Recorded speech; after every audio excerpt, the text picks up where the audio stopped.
Espartanos, bom dia pessoal, excelente domingo aí pra vocês. Pessoal, antes de começar, já sabem, né, manda aquela bicuda espartana no like aí, já se inscreve no canal do Aviso aí, vão ficar livres desse trem logo. E é isso aí, compartilha pra quem você curte esse vídeo aí, compartilha com seus amigos aí que você acha que esse canal tá fazendo alguma diferença na sua vida, principalmente no desenvolvimento pessoal. Pessoal, hoje é uma honra aqui. Tô muito feliz, hoje tem uma entrevista aqui que gratificante, diretamente do Rio de Janeiro, né? Espartano não, espartano, espartano aqui, Vitor Bardasson, né, Vitor? Isso aí. Vitor Bardasson aqui, vai falar um pouquinho dele, vai falar um pouquinho da história dele aqui, um testemunho dele aqui, e a profissão que ele faz, as coisas que ele mexe. Fala um pouquinho pra gente aí, Vitor. Opa, beleza, te agradeço, Flávio, mas... conhecido como espartano da vida moderna. Tamo junto, é isso aí, meu irmão. Te agradeço aí pelo convite, te agradeço aí pela oportunidade aí de estar compartilhando esse bate-papo. Conforme apresentou, meu nome é Vitor Bardasson, sou nascido e criado no interior do Rio de Janeiro, moro em Belo Horizonte fazem 10 anos e trabalho com gestão ambiental desde 2004 e a gente tem uma vida aí de evolução aí, né? Belo Horizonte é uma cidade que acolheu a gente muito bem, desde 2016 aí que a gente se conhece aí pessoalmente. Praticamente muito tempo já. Já vamos avançando aí para uma amizade aí que troca de mensagem, conversa aí via as redes sociais, a oportunidade que a gente tem de estar junto. E tô lisonjeado de estar aqui contigo hoje, cara. Cara, eu também tô muito feliz porque sempre papos muito edificantes, né, que realmente ajuda demais a gente a progredir, sempre voltado para essa questão do desenvolvimento, que é o foco realmente aqui do canal. E conta para nós essa questão de gestão ambiental aí, pessoal, pro pessoal que conheceu o que é uma gestão ambiental, né, principalmente com relação ao IBAMA, principalmente em relação à preservação da natureza. Eu acho que é um assunto interessante da gente falar. Não, bacana. É um pouco confuso, né? Às vezes explicar a profissão. Minha esposa, Carla, ela muitas das vezes ela comenta, eu tenho dificuldade de entender o que você faz. Né? Porque o trabalho que a gente exerce, que a gente desenvolve, ele está muito focado na questão da regularização ambiental e é um trabalho que muitas das vezes ele não é visto, né? Ele é um trabalho burocrático, né, técnico, né, que a gente tem por expectativa fazer com que os empreendimentos de potencial impacto tenham as suas regularizações para poder estar operando da maneira que deveria. A grosso modo... A grosso modo seria justamente enquadrar as empresas para elas fazerem os programas e cumprir todas as leis, né? Falar um português bem popular seria dar o alvará para o empreendimento, né? Sim, sim. É um serviço de consultoria também, né? É um serviço basicamente de consultoria, onde a gente tem um interesse de fazer uma gestão prévia dos empreendimentos, quando assim nos é permitido, e na sequência fazer a parte regulatória e o pós-licença, que nem sempre quando o empreendimento recebe a licença dele ambiental, acabou por ali, né? Muitas das vezes é a partir daí que começa a regra do jogo, né? Porque você primeiro libera a empresa para realizar o procedimento ambiental, depois você tem que fazer uma espécie de controle, uma manutenção daquilo ali para ver se não está realmente poluindo, se está dando algum problema, né? É exatamente isso. Toda vez que você consegue um licenciamento ambiental e você consegue liberar esse empreendimento para operar, dentro desse processo de licenciamento ambiental, ele tem uma vasta condicionantes e obrigações para poderem cumprir. E esse cumprimento é onde, de fato, entra a gestão ambiental propriamente dita, que é exatamente fazer os controles, os monitoramentos, as apresentações das documentações necessárias para o órgão ambiental, para que quando essa licença venha a vencer num futuro, seja de 5 anos, 10 anos, dependendo de cada tipo de licenciamento, você esteja com a casa toda organizada, né, e você possa, de fato, controlar os seus aspectos, evitando ao máximo os seus impactos e você consiga continuar operando sem estar sendo autuado, sem estar sendo notificado, sem sofrer nenhuma sanção dos agentes públicos, né? Certo. E além dessa parte burocrática que você mexe com as leis, né? Tem algum trabalho de campo também que vocês têm que ir lá fazer análise, pesquisa, técnica? Então, a gestão ambiental ela tem por interesse fazer com que a estratégia da parte documental esteja sempre em dia. Né? E dentro dessas estratégias, ela de fato, ela joga você numas obrigatoriedades de ter a parte técnica, a parte que a gente chama a parte de monitoramentos, né, bem adequadas. E quando você faz essa gestão bem detalhada e bem controlada, você precisa dos trabalhos de campo. Então você precisa dos monitoramentos de fauna, de flora, os acompanhamentos laboratoriais dos efluentes, né, que seriam... tem toda uma pesquisa científica ali que tem que fazer, né? Tem todo um trabalho técnico, científico que é necessário ser feito para que você consiga comprovar para o órgão público que você está cumprindo com aquelas obrigações que ele assim te passou. Né? Então, qualquer descumprimento das suas condições de operação, você está descoberto legalmente, podendo ser autuado e ser penalizado dentro do seu processo do licenciamento ambiental. Entendi. E aí seria o IBAMA que se trabalha diretamente com o IBAMA, a fiscalização, tem multa se não tiver cumprido, né? Não, na verdade, hoje o IBAMA ele é um agente que trabalha com os grandes empreendimentos, principalmente os níveis federais, certo. E aonde o Estado, né, não consegue atuar, e de um horizonte de 10 anos para cá, a gente vem percebendo uma descentralização muito forte do licenciamento ambiental, aonde a municipalidade vem assumindo o licenciamento ambiental de maneira bem efetiva e bem eficaz. No estado de Minas Gerais, principalmente com o advento da nova legislação de licenciamento de 2017, houve de fato uma descentralização aí desse processo de licenciamento ambiental, onde a grande maioria dos municípios hoje, principalmente os de grande porte, né, os mais populosos, conseguem fazer o licenciamento de grande parte das atividades que são potencialmente poluidoras. Então, o IBAMA ele tem uma atuação hoje muito específica, né? Certo. Mas a grande maioria hoje dos processos de regularização ambiental fica a cargo do Estado, né, ou do município. E aí seriam autarquias, fundações, né? Normalmente são secretarias, né, são superintendências, institutos aí para cada temática, porque dentro da que é mais específico, né? Tá em campo ali, tá no campo ali, já consegue entender melhor, né? Porque aí tem cada tipo de atividade ambiental de um empreendimento, você tem os seus entes públicos que são responsáveis para poder estar fazendo aquele licenciamento. Dando um exemplo, dentro do município de Belo Horizonte, muitas atividades potencialmente poluidoras vão ser licenciadas pelo próprio município, mas todas as questões vinculadas ao uso de recurso hídrico, como um poço artesiano, captação de água de um rio, fica a cargo do Instituto de Águas Mineiros para poder estar fazendo a regularização dessas captações. Entendi, cada um na sua alçada ali. Cada um na sua alçada de acordo um vai complementando o outro de acordo com a temática, né? Perfeito. Interessante. Exatamente. E aí eu queria te perguntar os desafios, cara, dessa profissão aí, né? Porque a vida é feita de batalhas e guerras aí, né? E eu acredito que você deve ter, às vezes, aí, nesse processo aí, eu trabalho com fiscalização também, né? Então, eu acredito que, às vezes, é uma profissão que você fica o tempo todo ali na questão... Olha, tem que regularizar, tem uma fiscal, fica em cima da corda bamba ali, tem que ter uma gestão ali, né? Olha, hoje o desafio dos processos de licenciamento, muitos parceiros, principalmente esses de campo, que desenvolvem os trabalhos técnicos, que são os trabalhos de início, meio e fim, muito bem determinado, né? O profissional precisa fazer um monitoramento da água subterrânea, por exemplo.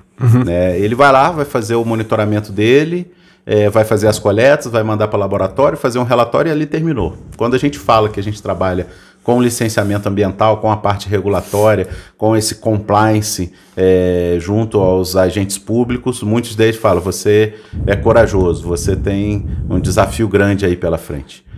Então, o grande desafio hoje é a parte legal, né? A gente tem hoje um arcabouço legal muito grande. Muitas leis, né, cara? Muita lei. Muito requisito para ser cumprido ali, né? Perfeito. E muitas das vezes esses requisitos eles não se combinam um com o outro. Então, às vezes, você tem uma legislação contraditória, federal que não se combina com a estadual e o município assumiu o licenciamento ambiental, que tem uma lei de 1900 e bolinha que é inconstitucional às vezes, que não é aplicável. O agente, até se sensibilizando com o próprio fiscal e com os agentes licenciadores, muitas das vezes eles não têm para onde correr com o tanto de legislação que tem. Um outro ponto, que aí eu acho que não é uma questão inerente só ao licenciamento ambiental, mas a toda a parte regulatória empresarial do Brasil, a gente tem hoje uma questão do próprio recurso humano de que avalia. Né? A gente tem uma dificuldade muito grande de ter uma sensibilidade por parte do agente público daquilo que ele está licenciando, seja por falta de conhecimento técnico, seja por falta de conhecimento empresarial, seja pelo volume de legislação que é aplicável e que ele tem também que entender quais são as formas de aplicabilidade de cada legislação para que ele não seja penalizado também. E resumindo, eles querem fiscalizar, querem punir, mas não querem entender como é que funcionam as leis, estudar o negócio a fundo, entender o contexto da empresa, entender a situação, ter um pouco mais de empatia com quem está precisando regularizar, né? E muitas das vezes é mais ou menos nesse sentido. E acaba que a gente sente eu até costumo, acho que é um jargão bem conhecido no ramo jurídico, né, que é a síndrome do pequeno poder. Então acaba que a gente consegue perceber que muitas das vezes aquele fiscal, aquele agente que está ali naquele posicionamento, que está ali naquela situação, ele entende que o trabalho dele é muito maior do que de fato a regularização e o ganho ambiental. Então, o cargo sobe o orgulho do cara ali, né? Um pouco de ego, né? É o que a gente percebe. Muitas das vezes a gente percebe que existe não digo um interesse, mas talvez um acariciar do ego, né? Se eu não me posicionar, parece que eu não tratei esse processo. E o que isso acontece? A gente traz uma morosidade para o processo de licenciamento ambiental. Fica mais lento, burocrático, né? Fica mais burocrático, fica mais caro. E isso provoca, muitas das vezes, a gente, principalmente o pequeno e o médio empreendedor, aquele cara que está ali na risca, está investindo, às vezes, a grana que ele tem.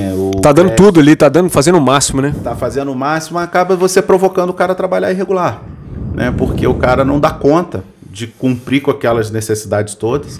Um empreendimento que hoje, para você iniciar o seu processo de licenciamento ambiental, muitas das vezes, você tem que alugar o espaço que você vai iniciar, você tem que formalizar o seu CNPJ, você tem que fazer um contrato de 3, 4, 5 anos. É tanto documento, né, cara? Tanta burocracia, né? Que o cara desanima a andar, igual você falou, na base da lei ali mesmo, né? E como o cara fica 1 ano e meio esperando uma licença ambiental para ele poder operar? Aí isso acaba jogando o cara fica travado mesmo, numa irregularidade, e aí o agente público acaba indo naquela questão. Já que você está trabalhando irregular, agora eu vou ter que te multar, sua licença ambiental não vai sair, você tem que assinar um termo de ajustamento de conduta, e aí depois disso tudo, a gente regulariza o seu empreendimento. E o que me causa muita estranheza, e a gente como consultor, muitas das vezes a gente vive isso, a gente opera em cima disso, e muitas das vezes a gente é pego de surpresa, que a gente dá notícia ruim para o nosso cliente a todo momento. Né? E fala, mas agora eles te pediram essa informação, mas isso não está. Você é o cara chato ali para o empresário, né? E muitas das vezes, se a gente pega um empreendedor que não tem um conhecimento e uma coerência empresarial, ele acha que você está querendo vender serviço para ele, né? E às vezes ele questiona, mas por que isso não foi dito lá quando eu abri o empreendimento, quando eu iniciei o processo? Entendi. Né? E aí eu falo muito hoje da minha área ambiental, porque com essa descentralização e essa municipalização, principalmente dos licenciamentos ambientais, e eu acho que correto, o município ele muitas das vezes está preocupado com muito mais aspectos que o Estado estaria com o próprio município, ou talvez que a União estaria preocupado com o próprio município, tentam jogar tudo no próprio licenciamento ambiental. Então acaba que parte de trânsito, parte de bombeiro, parte de drenagem pluvial, parte Tem todo um de sistema circulação, parte de coleta de lixo, todas as questões urbanísticas possíveis. Estão envolvidas no meio ambiente. Estão envolvidos na licença ambiental. Entendi. E, por final das contas, os aspectos ambientais, que era a preocupação inicial do licenciamento ambiental, ele fica um pouco de coadjuvante em prol de uma burocracia, às vezes de questões que o próprio empreendedor não tem condições de regularizar ou talvez colocar aquilo em prática. E muitas das vezes a gente percebe hoje uma infelicidade, a gente vê às vezes alguns movimentos das associações industriais, né, da própria FIENG, em tentar trabalhar junto com os municípios, aonde o empreendedor começa a assumir as obrigatoriedades que o próprio município não assume, né? Entendi. Então hoje a gente percebe que com essa situação do licenciamento ambiental, ele estar descentralizado, acaba penalizando o empreendedor a cumprir coisas que a municipalidade não cumpriu, né? Então isso traz uma certa dor para o empreendedor, encarece o processo, encarece o desenvolvimento do país, traz desemprego de alguma forma, porque se o cara não consegue operar, consequentemente... A empresa dele quebra, né? Ele não consegue empregar, ou talvez ele não consegue andar com os processos na velocidade que o mercado... É o que eu falo, o empresário aqui hoje em dia no Brasil tem que ser guerreiro, tem que ser literalmente um espartano mesmo para dar conta dessa burocracia toda. E no seu caso, eu acho que até assim, como é que você lida com isso? Porque praticamente você é um para-raio de problema, né? Você é um para-raio de problema. Você está o tempo inteiro escutando essas questões das leis, da fiscalização, e você meio que tem que repassar aquilo ali para o empresário, né? E aí o empresário já não gosta. Como é que você lidar com isso? Como é que você consegue resolver isso aí de uma forma assim, com calma, né? Cautela. Olha, a primeira coisa que a tem gente que ter uma gestão emocional nisso aí, né?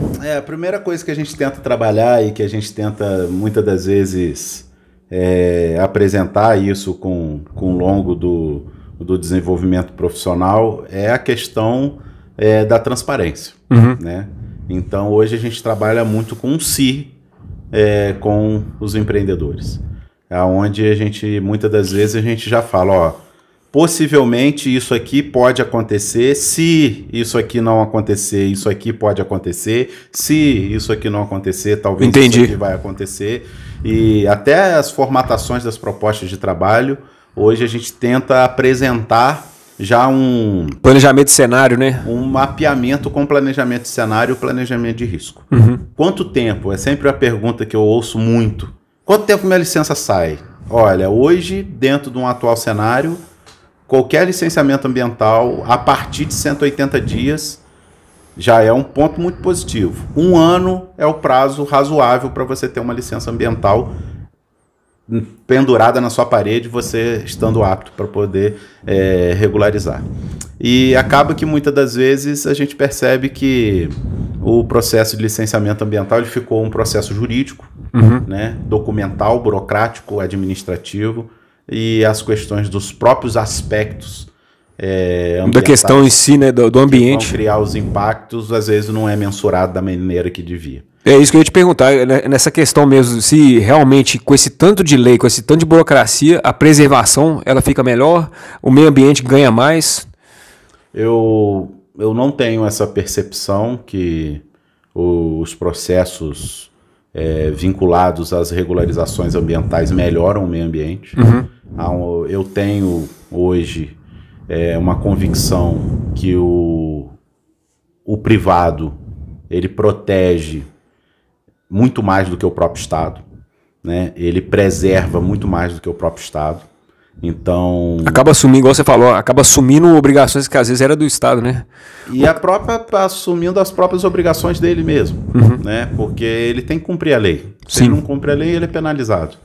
Então a gente pega hoje, né? A gente sabe que tem os grandes impactos dos grandes empreendimentos, né? Mas muitas das vezes existe uma dor para os grandes empreendimentos do ponto de vista de estratégia mesmo, regional e muitas das vezes do próprio Estado, para onde que o Estado quer ir, né? Então muitas das vezes a gente chama isso o empreendedor no processo regulatório, ele tortura o modelo do Estado, onde ele tenta se encaixar aonde teoricamente já era para estar definido aonde que ele poderia estar se implantando, e dentro dos estudos, dentro das avaliações de impacto ambiental, o empreendedor muitas das vezes tem muito mais condições financeiras, estrutura técnica do que o próprio Estado para poder fazer os estudos que sejam positivos para o empreendimento. Viáveis e realmente eficazes para preservação, alguma coisa assim, né? O investidor, ele quer o empreendimento licenciado, né? E a gente não tem um plano estratégico apresentado pelo Estado onde você possa estar se inserindo de maneira adequada, quais são os contrapontos que a regionalidade como um todo, as áreas de impacto direto e indireto daquele empreendimento vão estar afetando. Então, muitas das vezes, os estudos... Você fala que a lei fica solta, que não tem muita clareza, assim? Não, na verdade não é nesse sentido. Quando você faz um estudo de impacto ambiental, o órgão ambiental ele te dá uma diretriz como que ele quer aquele estudo, né? Você vai ter que avaliar a flora desse jeito, a fauna desse jeito, os aspectos físicos, que é água, ar, emissão de poeira, emissão de efluentes, emissão de ruídos, desta forma. Só que você não tem um plano estratégico de um todo, você colocando aquele empreendimento dentro daquela área. Então, esse plano de estratégico ambiental que deveria ser bem delimitado pela municipalidade, como é a própria questão do trânsito que eu falei agora há pouco, né? Eu vou instalar um empreendimento no bairro X na região tal. Beleza, eu fiz todos aqueles termos de referência. Tem todo o ecossistema de várias secretarias, de vários, né? Só que a rua, para eu chegar lá, não faz sentido. Entendeu? A rua que para eu botar o tanto de caminhão que eu preciso para chegar lá até naquele ponto lá não foi avaliado, ou talvez não tenha estrutura. Entendi. Então, ou seja, você já começa o processo já errado, sabendo que lá na frente você vai ter um problema. E aí depois você vai torturar o modelo para tentar resolver aquele problema, né? Então, o empreendedor agora vai ter que ampliar o arruamento, vai ter que criar rotatórias, vai ter que fazer viaduto. Então acaba que muitas das vezes dentro do processo de licenciamento ambiental você não tem essa preocupação do Estado em ter um plano estratégico regional, ou às vezes integrado, né, nesse ecossistema inteiro, né, cara? Um processo integrado como um todo para você saber onde você vai estar implantando, né? E a gente pode dizer isso não só para os empreendimentos industriais e mineração, muitas das vezes a gente preocupa o processo de licenciamento estar focado nesses agentes, mas a gente está falando de grandes loteamentos, de grandes bairros que são abertos pela municipalidade, que porque tem todo o processo mesmo, logística, né, cara? Igual você falou, a questão do caminhão, você faz um empreendimento, mas o caminhão não entra na rua, né? Então envolve toda essa questão. Realmente pro empresário é complicado, hein, cara? A própria expansão urbana, né? A gente pode ver hoje nos bairros que a gente roda pela cidade, o tanto de prédio que é levantado e ninguém avalia a questão, para onde vai todo esse esgoto? Para onde vai a drenagem de chuva dessas áreas que eram permeáveis e agora vão ficar impermeáveis? Para onde que vai todo esse trânsito que vai ser gerado com esses 500 apartamentos novos que vão estar sendo construídos? E aí a população vai sofrendo essa questão. Sim, porque depois vem uma enchente aí, tinha que ter, né, saber para onde que estava indo os recursos, a questão mesmo da estrutura da cidade, né, para aquela situação. Perfeito. E de repente acontece uma enchente aí. Eu falo porque eu tive na minha cidade, né, em Itabirito, alagou, né, geral. E aí você vê que é essa questão, né, realmente, se tivesse um plano, uma preservação, uma coisa mais estruturada, esse tipo de situação ficaria mais difícil de acontecer, né? No ano de 2011, eu participei muito próximo da tragédia de Nova Friburgo, né, no interior do Rio, na região serrana.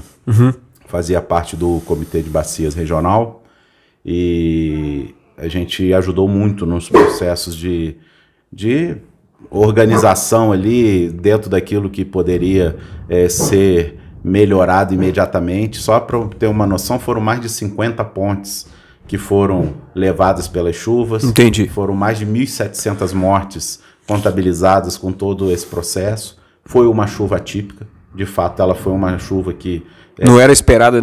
Possivelmente em qualquer lugar que caísse aquela chuva teria uma tragédia. Entendi. Tem hora que é inevitável mesmo, então. Foi inevitável. Só que a gente sabe que muitos bairros foram destruídos porque eles estavam em lugares que eles não poderiam estar.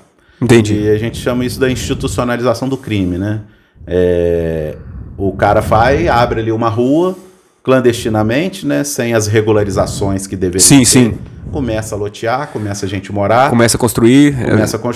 Daqui a pouco a concessionária bota o poste, daqui a pouco a prefeitura passa o arruamento, começa a cobrar IPTU, a concessionária dá água, o pessoal começa a morar ali. Ou seja, uma coisa que era ilegal passou a ser legal. Aí depois morre todo mundo. Quem que é o penalizado dessa história? A chuva. Choveu demais e não deveria ter chovido. Só que morrem pessoas porque a gente não tem essa questão principalmente nas questões urbanísticas, a gente percebe que a gente vê muito uma questão da centralização. Todo mundo quer morar na cidade, né?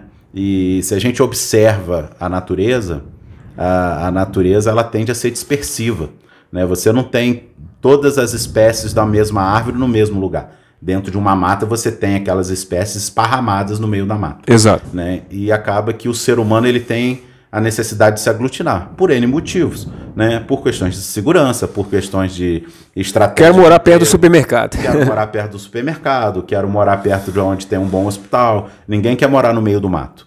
Só que quando você fala isso de um futuro urbano, acaba que você começa a prever essas possíveis catástrofes que a gente vê acontecendo, Entendi. Principalmente na época de chuva. E aí a gente vem para um outro modelo, e que são as doenças respiratórias, né? Os acúmulos de resíduos, para onde que vai todo esse lixo que a gente é gerado, né? Ou seja, a geração de resíduo hoje, a gente estima... Cai no saneamento básico também. A própria parte de saneamento básico, a qualidade da água, de onde vai vir tanta água para poder abastecer esse tanto de gente que está se aglutinando cada vez mais nos centros urbanos. É complicado. Cara. Então, essa parte desse plano estratégico que a gente fala do licenciamento ambiental para...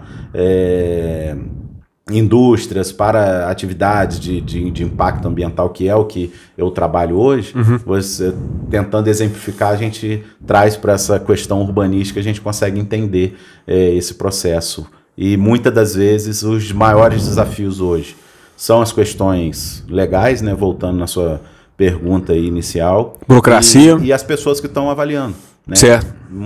Muito processo para pouca gente avaliar, e muitas das vezes as pessoas que estão avaliando com um preciosismo além do necessário, principalmente para os pequenos e médios empreendimentos. Às vezes uma falta de conhecimento da lei, uma falta de empatia, né? Toda essa questão mesmo, né? Verdade. Realmente, tem que ter muito jogo de cintura mesmo e muita inteligência emocional para saber lidar com isso aí, né? Verdade. Realmente. Ô Vitor, e fala para nós aí sobre superação. Nosso canal aqui é de superação, né? Espartano da Vida Moderna. Você passou por um processo de superação, né, na sua vida aí. Eu acho que é uma história bacana de ser contada aqui, cara. Não, vamos lá. Eu comecei minha vida profissional muito novo, né? Muito novo não, comecei a vida profissional na idade que tem que começar. Eu sou do interior do Rio, né, uma cidadezinha chamada Cordeiro. Nascido em Cantagalo e criado em Cordeiro, são 7 quilômetros de distância uma da outra. E é uma região conhecida pelas fábricas de cimento, né? Tem 3 fábricas de cimento, é o polo cimenteiro do estado do Rio de Janeiro. E na minha vida do ensino médio, né, fiquei naquela expectativa: o que é que eu vou fazer da vida, para onde que eu vou, o que é que eu vou fazer. E cabeça ficou igual um turbilhão, né, cara? Faz vestibular para aqui, vestibular para ali. Eu tinha uma vontade de fazer artes cênicas, cara. Achava que era uma coisa bacana, atuar e tal. Não, mas é legal mesmo, é legal. Aí, acabei fazendo teatro um tempo, fiz uns cursos de teatro. Você não sabia, não? O cara é talentoso. Não sei se eu sou talentoso, mas eu fazia. Não, mas ajuda a desenrolar, né, cara? Ajuda a desenrolar, pra você negociar, pra você ter, né, toda essa questão mesmo, né? E tinha um colégio lá na cidade que na época oferecia um curso técnico de meio ambiente. E eu sempre tive dentro de mim aquela questão de sair do interior, né? Queria buscar coisas novas, me encantava muito com a questão da cidade grande, e com conhecer coisas novas. Então eu fui fazer o curso técnico, né? E consequentemente o resultado foi muito bacana durante o estudo, e acabei conseguindo um estágio em uma dessas cimenteiras na época. Bacana, hein? E aí começou minha vida profissional, Eu era um cara muito envolvido com pastoral da juventude, igreja católica, aquele processo todo ali, mas com 18, 19 anos você acaba iniciando aquele desencantamento espiritual para as coisas do mundo natural, né? É uma fase que a gente tá com muito hormônio, né, cara? E um monte de tentações, né, da vida, né? É muito desejo, né? Às vezes para pouca maturidade. É a fase né? da adolescência, assim, né? Que você tá saindo da adolescência ali, que você quer dominar o mundo mesmo, né? Que você tá cheio com aquela vontade e tal, mas ao mesmo tempo você tá visualizando muitos prazeres aí da Terra, né? É isso aí. E acaba que nesse período, né, comecei a trabalhar, tive a felicidade de desenvolver um bom trabalho, tive a oportunidade de ser efetivado nessa empresa que eu trabalhava na época. E desde então eu comecei a me desenvolver profissionalmente, visualizei na profissão uma possibilidade de estar sempre nos lugares que eu gostaria de estar. Então comecei a fazer cursos dentro dessa área ambiental, isso no ano de 2004. Porque é uma área que viaja muito, né? Viajava muito e fazia muito curso, ia para o Rio de Janeiro com muita frequência, entendi. Para poder estudar, para poder me desenvolver. E aí fui alcançando bons resultados profissionais e, consequentemente, isso foi me trazendo uma certa liberdade econômica para a idade que eu tinha, morava com meus pais, né? Então acabava que eu comecei a me desvincular da minha vida espiritual e comecei a vincular a tudo aquilo que era mundano e que era interessante, né? Do mundo que ele tem para te oferecer e que nem é tão interessante assim. E aí nesse processo aí dos 20 anos, 21 anos até os 35, 36, eu realmente passei por um período de chegar ao ponto de ser muito cético, sabe? Eu tinha para mim que você trabalhando e cumprindo com as suas obrigações laborais, você tinha liberdade para fazer aquilo que você achava melhor. Certo. Então isso me levou para grandes festas, vida mundana, drogas. Você chegou a ser um pouco ateu então, né? Cheguei a ser aquele chato, sabe? Aquele cara que queria te converter ao ateísmo, né? Era aquele cara que cheguei ao ponto de ter estupidez de falar graças a Deus nada, se eu não acordar cedo todo dia de manhã, sabe? Então, entendi. Era uma estupidez humana mesmo, que a gente, sem maturidade de entender... Não, mas a gente entende, é igual a pessoa chega pra você, Deus te ajude. Não, eu me ajudo. Isso aí. É tipo isso, né? Exatamente isso aí.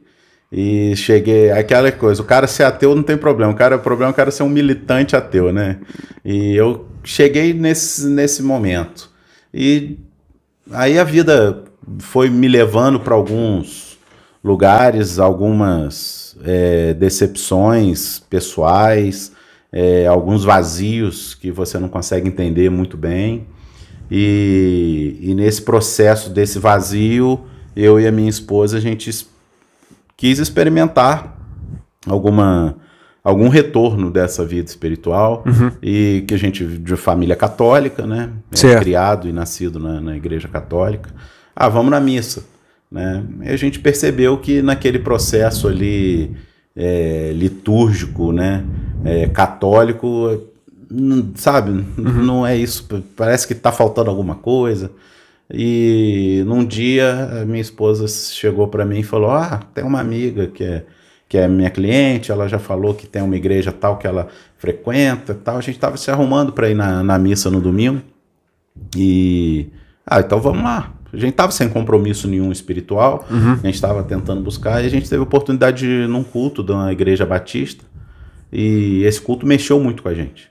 E sempre tive muito incômodo com as coisas que eu não sabia. Por isso que eu virei um ateu chato, né? Porque eu queria estudar sobre aquelas questões, falar, né, compartilhar.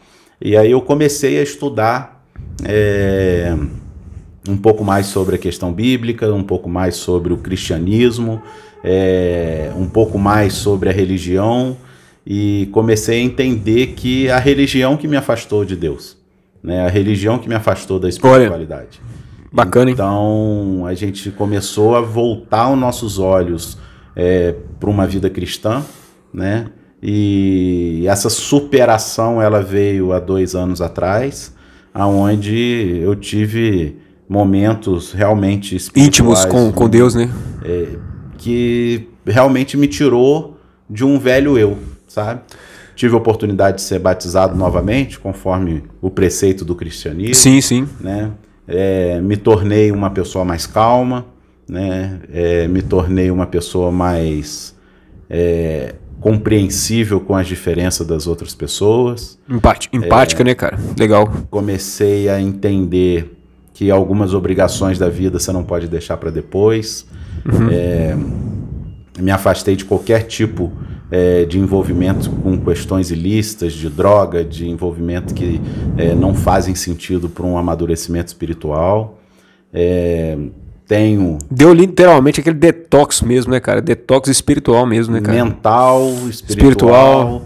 E ganha na saúde também, ganha no relacionamento, né, cara? E você começa a dar valores a coisas que você dava preço. O problema do mundo hoje é que as pessoas querem precificar tudo. Sim, e tem riquezas que a gente não compra com dinheiro. Tem riquezas que o dinheiro nunca vai comprar. É verdade. Né? Tanto que tem aquela fala tradicional, popular, né? Que tem gente que tem tanto dinheiro que só tem dinheiro, né? Ou que daria tudo, por exemplo, para ter saúde. O que adiantou o dinheiro, né? Exatamente. Ou que daria tudo para voltar a conversar com o filho aí que ficou 20 anos sem conversar, né? Separado. Então, assim, são as riquezas assim que o dinheiro realmente não compra, né? Não compra. E foi essa superação, e o que eu posso hoje falar para as pessoas que eu conheço, que estão próximas, para as pessoas que eu amo de verdade, é que busque uma vida espiritual. Eu acredito em Cristo, eu acho que é o melhor caminho, né? Dentro de uma história, né? Aí parte mesmo acadêmica. Eu achei legal porque a sua história é bem parecida com o Thiago Brunet. O Thiago Brunet falou que ele queria estudar a Bíblia para justamente justificar que aquilo ali não valia nada, né? Porque você, igual você falou, você era muito cético. E aí você começa a encontrar respostas sem querer, né? E o interessante é que conforme eu estava comentando, essa questão acadêmica, a expectativa da academia é detonar o cristianismo, né? Porque qualquer evidência que o que está escrito não é o que de fato está, provavelmente a gente joga por terra 2000 anos de história. Sim. E a gente Você ignora a história, né? Ser, tipo assim, uma comprovação de algo que está sendo falado durante tanto tempo, e isso não é verdade. Só que a gente percebe que a academia, quanto mais ela estuda, a parte arqueológica, geológica, né, eles acabam encontrando as evidências do que estão escrito na Bíblia, né? Então, eu acho que é inegável a existência de Cristo. Toda a nossa parte de calendário, questões festivas, mercadológicas, modelo que o mercado utiliza hoje é baseado no calendário cristão. E a gente tem em Cristo um cara que teve a sua identidade completamente limpa, né?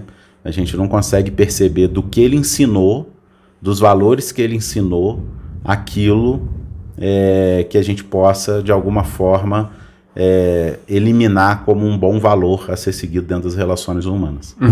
Muitas das vezes distorcidas. Eu acho que a gente tem que buscar, de fato, a essência de Cristo. De fato, estudar mesmo, né? Literalmente estudar mesmo, porque às vezes Cristo está falando uma coisa que a pessoa ainda não está preparada para ouvir, né? E só depois que ela entende certas coisas, que ela começa realmente a ter disciplina com a religião, ali começa a estudar, que ela agora entendi o que ele quis dizer, né?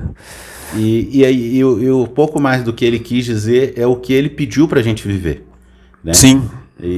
Na prática, né? Na ação. Prática, né? A gente vê vários movimentos hoje sem nenhuma pontuação do que cada pessoa tem que seguir da sua vida, mas às vezes a gente percebe que as pessoas querem colocar o Cristo como um hippie da década de 70, né? É aquele cara que aceitava todo mundo, é aquele cara que é paz e amor. De fato, é aquele cara que era o paz e amor, né? Provavelmente Cristo no mundo de hoje, ele aceitaria todo mundo do jeito que ele é, do jeito que ele aceitou todo mundo na época dele. Entendi. Ele é o Cristo de todos, né? Da prostituta, do bêbado, do ladrão. Ele acolhe a todos, né? Acolhe a todos. Porém, tem um a mais. Sim. Né? Ele tem umas regras, né? Então, assim, não é... eu te aceitar é uma regra. Certo. Mas você andar comigo tem outras regras. É diferente. E acaba que o pessoal tem essa discussão, né? Mas bacana isso aí, cara. Não seria desse jeito. Cristo não discriminaria. Não, mas ninguém está falando de discriminação, né? Cristo está falando de modelo de vida. Modelo de vida, de conduta, né, cara? E que ali era inegociável, né? Inegociável, né? Então, essa questão da salvação, da vida eterna, do pós-morte, esse vazio que as pessoas sentem hoje, de onde eu vim, para onde eu vou, qual que é a minha missão de vida, o que eu tenho que fazer. Acho que todo mundo busca isso a todo tempo. Cristo deixou muito claro o que é isso. Só que isso é a fé de cada um. Então a fé ela é individual. Sim. Cada um vai buscar a sua fé da maneira que entende.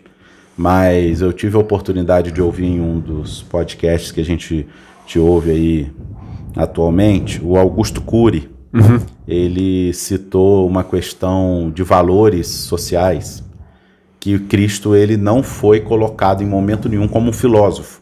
Ele sempre foi colocado como um líder espiritual, um líder religioso. E muitas das vezes com um preconceito muito grande, né? Que Cristo não é um cara que traz boas ideias, não é um Sócrates, não é um Platão, não é um Nietzsche, não é nenhum cara que deveria estar nesse patamar de filósofo. Ele é um cara que é um líder religioso, que foi judeu e veio para salvar todos, crucificado, e que 1 milhão de questionamentos. Mas arrastava multidões mesmo, era um líder de nato, né? De certa forma. E o Augusto Cury, ele pondera o seguinte: se Cristo tivesse sido colocado nas academias, né, nas grandes universidades, não como um líder religioso, mas como um filósofo, que todos esses outros foram colocados, segundo ele, né, um estudioso, né, catedrático aí nessa área, ele diz que possivelmente a gente teria 50% a menos dos problemas sociais que a gente tem, pelos valores que Cristo ensinou. É verdade. Ele não relativizou nada, né? Era o certo, o errado era o errado. Porém, você tem livre-arbítrio de fazer o que você quiser. Né? Eu não estou aqui para te apontar, mas as consequências, né, das suas atitudes vão te levar para os caminhos das suas atitudes. Então, você tem uma opção. E aí você citou o Thiago Brunet. O Thiago Brunet, numa oportunidade eu ouvindo, ele cita uma questão da semeadura, né? O princípio da semeadura. Você colhe aquilo que você planta. Sim, sim. Lei do karma também, ação e reação. Perfeito.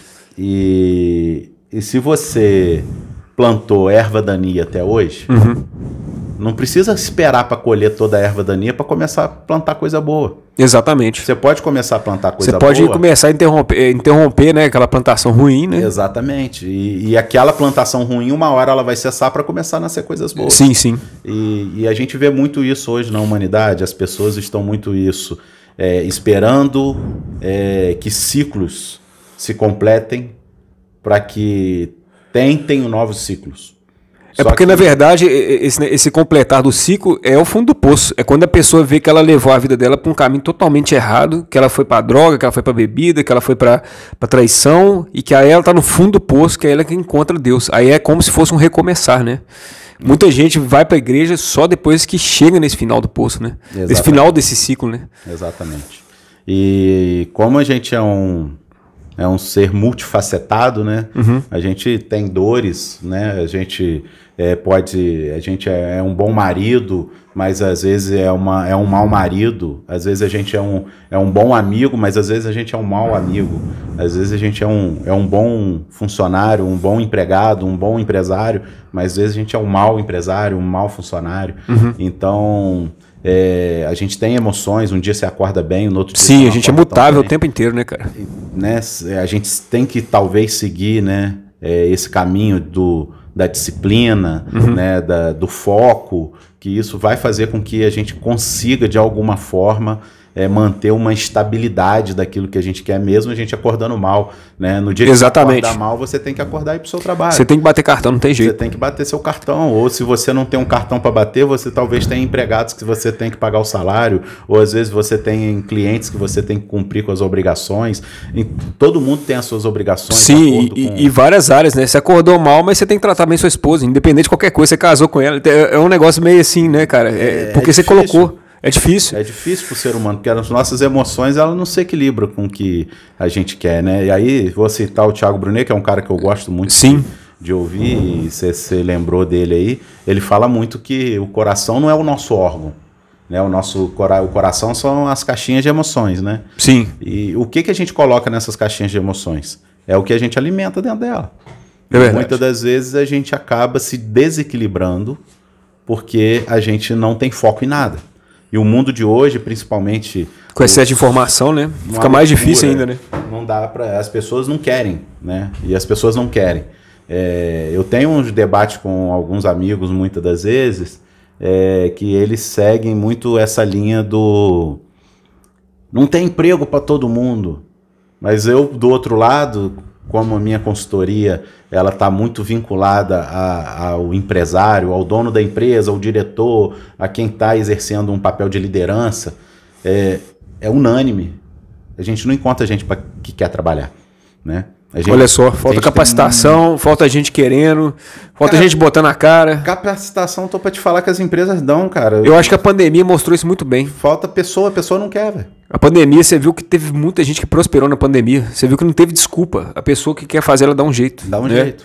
De certa forma. Agora eu gostei demais que você falou dessa questão aí, cara, bem técnica mesmo. Porque a gente pode levar também para outras áreas da vida, porque é o seguinte, igual você falou, se Jesus Cristo fosse se pegasse tudo que ele falasse e colocasse aquilo ali de forma teórica, registrasse ali como um conhecimento científico, né? Realmente talvez seria mais valorizado. Mas como falou assim, não, esse é um hippie que prega a questão espiritual, que não é uma questão que é comprovada cientificamente, então ele acabou sendo ignorado, né? E a gente vê isso em várias áreas da vida, né? Comportamento humano, tem coisa que realmente, às vezes, não tem aquele estudo de Harvard sério e tal, mas você vê que o negócio funciona. Na saúde é a mesma coisa. O chazinho da vovó não tem... Às vezes o chazinho vai te melhorar da gripe ali, mas não tem uma comprovação científica ali, que tem aquele estudo sério. Então, foi muito legal você falar isso aí, cara, porque realmente ele foi meio que ignorado nesse sentido aí, né? Se tivesse talvez uma chancela ali, né? Uma chancela ali comprovando ali cientificamente, não, o que Cristo falou, as coisas que ele passou ali, se fosse realmente um estudo científico, né? Realmente o mundo estaria livre desse mal aí. Muito legal isso aí, cara. E assim, eu hoje como um cristão, eu entendo que essa palavra ela é até delicada, né, no mundo de hoje a gente falar. Uhum. Tem gente que sofre quando ouve essa palavra, que é a questão da submissão, né?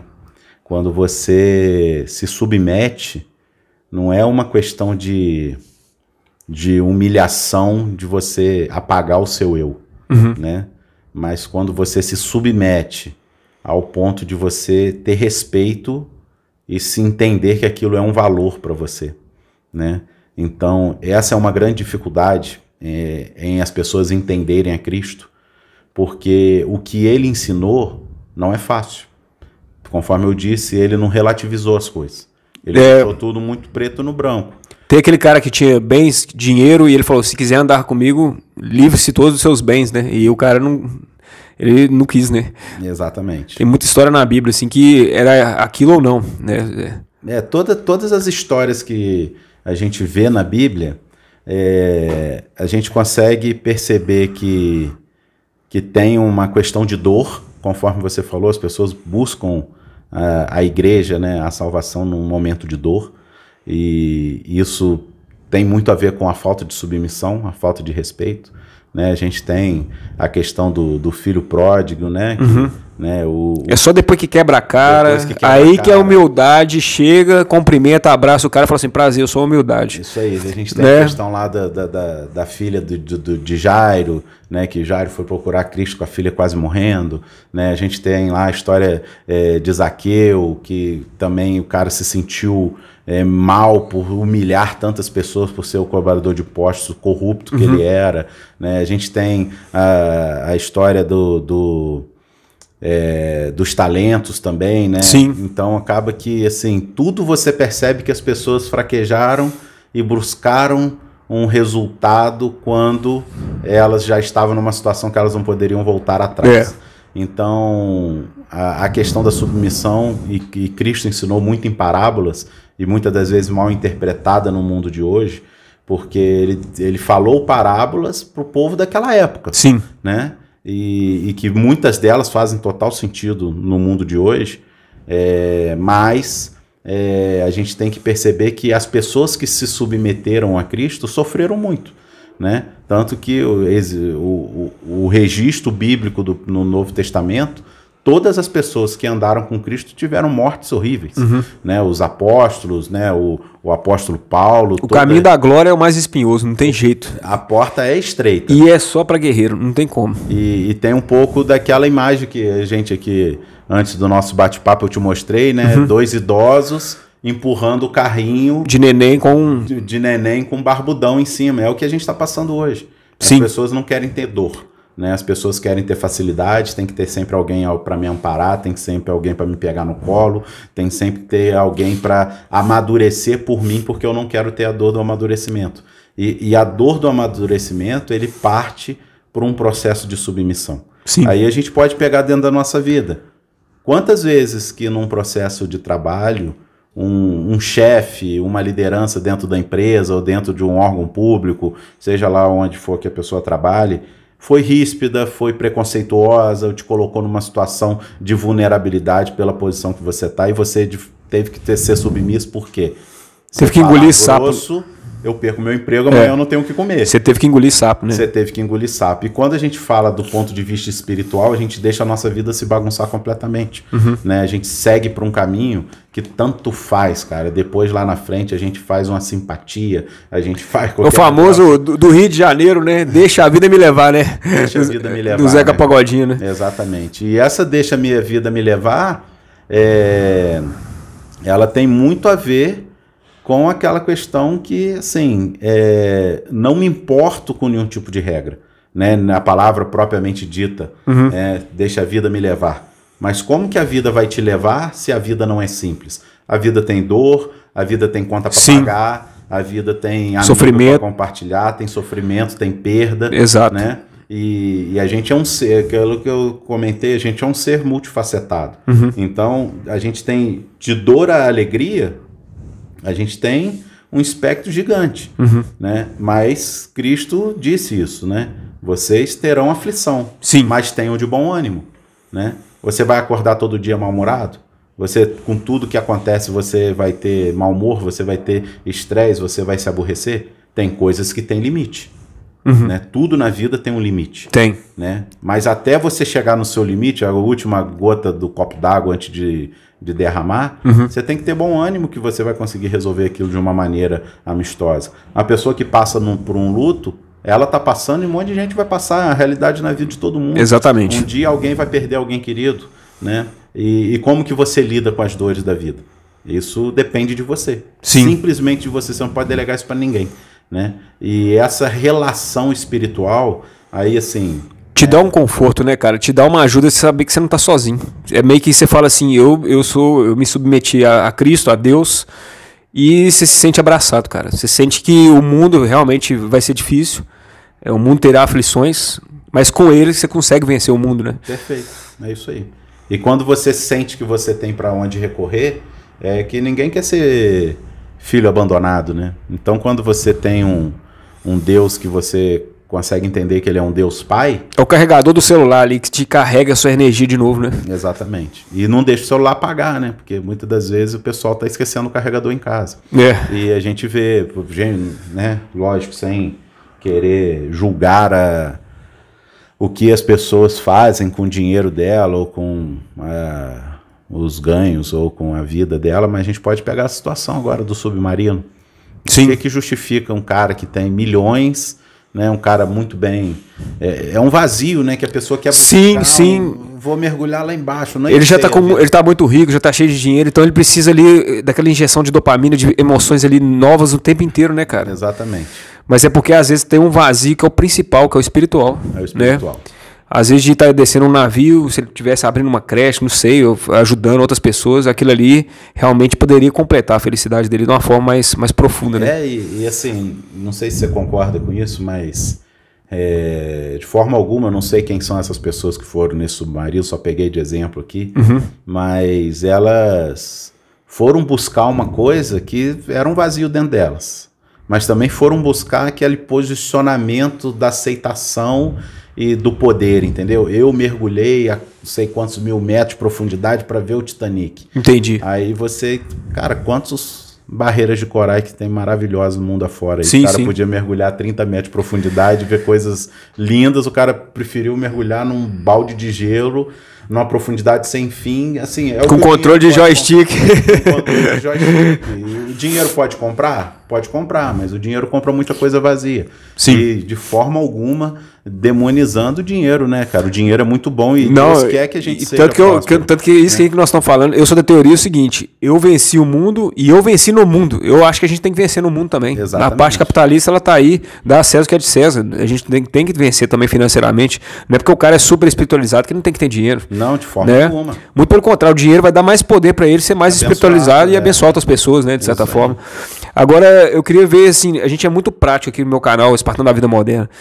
Na sua vida prática, você já falou que melhorou, realmente se tornou uma pessoa mais calma, mais centrada. Como é que foi isso na família, nos relacionamentos, na saúde? Na família, por exemplo, você acha que teve uma diferença? A família aceitou melhor, teve preconceito? Não, é assim... Feliz quando você tem pessoas que querem o seu bem. Uhum. Nunca fui um cara de bloqueios sociais, de relacionamento. Sempre me dei bem com todas as pessoas que eu me relaciono. Mas sempre fui um cara também um pouco introspectivo. Sempre tive uns relacionamentos muito pequenos, né, muito próximos. E quando você tem esse modelo de relacionamento pequeno, aqueles amigos mais íntimos, aquelas pessoas mais íntimas, possivelmente essas pessoas tendem a ter um sentimento diferente com você. Então, nunca fui aquele cara de galera, de receber um monte de gente em casa, de ir para casa de um monte de gente, ter aquele... Poucos amigos, mas bons amigos. Então acaba que sempre muito focado nessa questão dos amigos íntimos e tal. E todo mundo recebeu isso com muito bons olhos. Alguns a gente percebe que causam uma estranheza, mas você era assim até ontem, agora você está assado. Então, água pro vinho mesmo, aquela coisa de transformação, né? E tem uma coisa que... Porque não tem meio termo, né, cara? Tem que ser radical.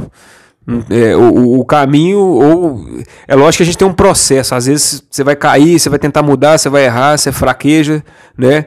Mas tem uma hora que você fala assim, eu tenho que escolher uma direção aqui, eu não posso ficar em cima do muro, né? E essa questão de não ficar em cima do muro, que acho que foi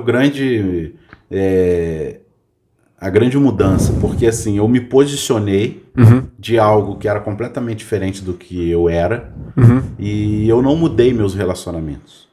Então, hoje, todos os meus amigos que eram meus amigos de sempre continuam sendo as mesmas pessoas, eu frequento os mesmos lugares, não encarnei em mim nenhum tipo de modelo religioso. De preconceito, de separação. Você faz isso... Você é do mundo, eu sou cristão, então... Besteira. Entendi. Porque, né, Cristo também disse isso, né? Entendi. Eu vim para salvar os doentes, quem tá salvo.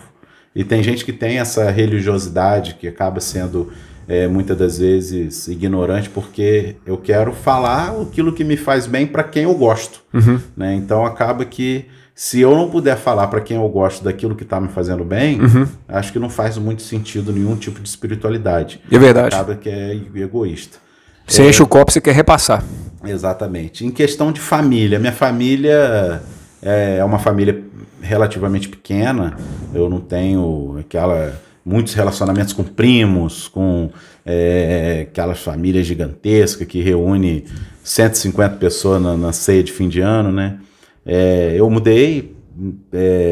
E, consequentemente, as pessoas perceberam essa mudança. Sua energia muda, né, cara? E acaba que, assim, eu não tenho o que ponderar em relação à minha família. Meu pai, minha mãe, meus irmãos sempre foram muito carinhosos, sempre enxergaram em mim esse cara, pô, ele é trabalhador, estudante, não sei o quê, aquela coisa, isso é coisa do mundo, cara. Entendeu? Você é trabalhador, você é estudante, você não sei o quê. Cara, isso aí é obrigação que todo mundo tem. Todo mundo tem que ter. Isso é a vida de um adulto normal. E acaba que você, muitas das vezes, até por ignorância, você pega um pouco isso pro ego, né? Ah, mas eu sou isso. Não é nada, velho. Entendeu? Mas e aí? Você trata bem sua mãe? Você trata bem seu pai? Você faz questão daquele partilhar da mesa? Sentar ali para tomar um café, comer um biscoito, passar um bolo, fazer um jantar. Porque tem gente que acha que é o cargo dela, tem gente que acha que é o diploma. Não, mas eu sou diplomata, não, eu sou desembargador. E a pessoa se acha por cima da carne seca ali, né? E ela cultiva um tipo de riqueza profissional, financeira, mas e as outras? Da família, dos relacionamentos, da espiritualidade? E você falou uma palavra que é interessante, que é cultiva, né? As pessoas que levam a vida nesse sentido do que ela diplomadamente falando, ela acaba cultivando relacionamentos que as pessoas dependem dela. Né? Quanto maior meu cargo, maior minha função, maior minha riqueza, eu faço com que todas as pessoas que estão em volta de mim se relacionem comigo por causa daquilo que eu sou. Né? Daquilo que eu tenho, daquilo que eu conquistei, e não por causa da minha essência ou porque as pessoas realmente querem ficar. Como a gente já, acredito que na sua vida, né? E aí que aparece um monte de gente de interesseiro. Acaba que aí depois o cara fala, perdi tudo, não tem mais um amigo, mas você nunca teve, pô. Você nunca teve ninguém próximo de você, você nunca teve ninguém que quisesse ficar ao seu lado. Você tinha um monte de gente. Você era um mal necessário, as pessoas precisavam de você para favores e, enfim, né? Exatamente. E acaba que, de que vale, né, isso aí. Então acaba que... Mas quando eu não vivia nesse momento, eu acabava que... Meus pais são do interior, né? Eu ia pra casa deles e chegava lá, tal, tomava um cafezinho, o que queria fazer?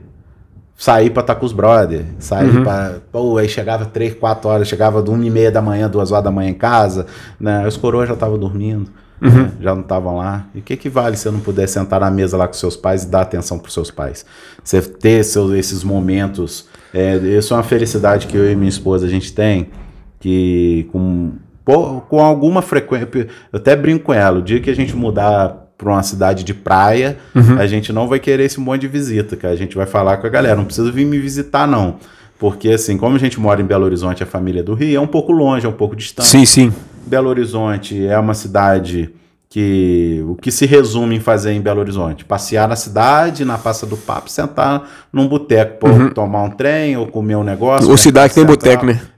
Então, assim, acaba que se resume isso. Então, assim, é atrativo para a pessoa vir vez ou outra, né? Então acaba assim, se a gente mudar para praia, a gente quer visita, não pode visitar todo mundo, pode continuar visitando a gente uma vez a cada 3 anos. E acaba que o que acontece? Você falou desse negócio do cafezinho com os pais, é interessante que a gente, quanto mais a gente amadurece, vai ficando mais velho, a gente realmente começa a querer voltar para a base assim da família, a gente começa a dar mais valor, né, nessas figuras paternas, maternas, a gente começa a honrar mais a família, né, cara? Verdade. E pode ser que esses momentos não sejam tão rotineiros, mas quando eles acontecem, eles têm que ser de verdade. Porque pode ser o último, inclusive. Né? Exatamente. Então, assim, aí o que eu estou falando na questão da visita, eu e minha esposa, é uma coisa nossa, a gente não faz isso de maneira forçada, muito pelo contrário, a gente tem um carinho gigante com as pessoas que visitam a gente, e a gente tenta ser o nosso melhor, porque na nossa rotina a gente é o melhor pra gente.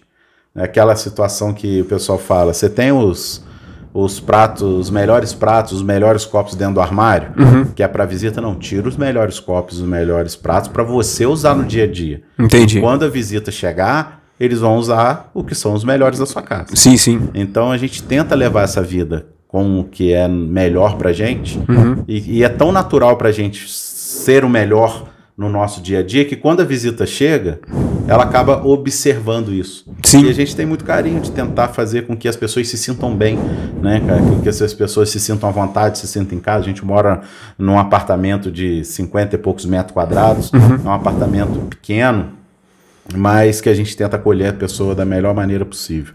Então, nessa questão do relacionamento, a gente consegue perceber que essas essências, né, que quando você talvez está despiritualizado, talvez você possa até fazer, mas aquilo não é uma questão que te preenche. Entendi. E quando você começa a se espiritualizar, você faz aquilo, você fala, olha que bacana. Que vira rotina, né? Vira hábito e você faz sem forçar. Acontece de forma mais natural, né? E você consegue transbordar para as outras pessoas de maneira carinhosa, Sim. E de maneira verdadeira, e que as pessoas conseguem absorver aquilo, porque é aquela questão, a gente se conversou um pouco sobre isso. O quanto que é bom você conseguir passar para a pessoa aquilo que você tem, sem precisar vender, né? Sem precisar dar para a pessoa. Você simplesmente demonstrou quem você é, você foi transparente, você transbordou um sorriso. A pessoa já sentiu a sinceridade ali, né? E a pessoa sentiu que é exatamente aquilo ali. E eu gostei demais que você falou isso aí, que você não se separou assim dos seus amigos, tipo assim, olha, eu mudei de vida, eu mudei minha energia, mas eu continuei frequentando os meus amigos ali, alguns ambientes. E eu achei legal isso porque, por exemplo, quando você pega um monge do Tibete, o cara vai buscar espiritualização, ficar mais próximo de Deus, aumentar o nível espiritual dele. Mas ele está fugindo. Ele está indo lá para o meio da montanha para fazer as orações, reflexões dele.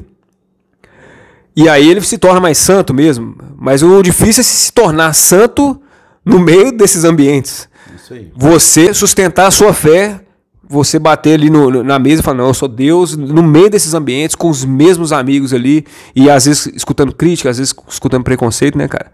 Tem que ter um culhão, né? E o mais bacana quando você segue nesse sentido é você perceber que a pessoa sente que ela pode continuar sendo seu amigo, você sendo dessa mesma maneira, né? Porque o que acontece? A gente percebe muito, né?